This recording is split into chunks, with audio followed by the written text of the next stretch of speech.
গোপাল লাল ঠাকুর এলাকা একেবারে উত্তপ্ত হয়ে উঠেছে। বিজেপি এবং তৃণমূল কর্মীদের মধ্যে পুলিশের সামনেই সংঘর্ষ, স্লোগান পাল্টা স্লোগানে এলাকা একেবারে উত্তপ্ত।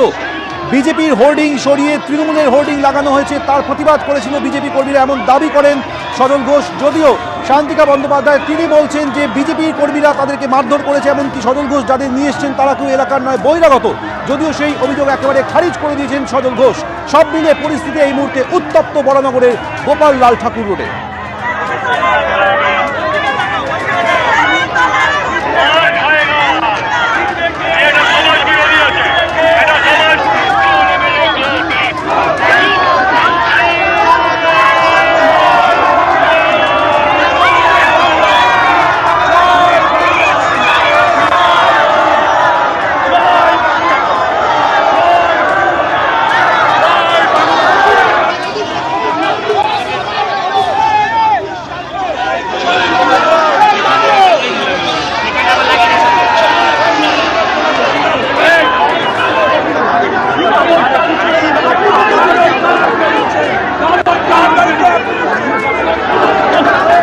হোর্ডিংটি নিয়ে বিতর্ক সূত্রপাত, সেই হোর্ডিংটি পুলিশ খুলে নিয়েছে এই মুহূর্তে সেই হোর্ডিংটি খুলে দেওয়া হয়েছে। এই মুহূর্তে উভয় পক্ষকে শান্ত করার চেষ্টা করছে পুলিশ।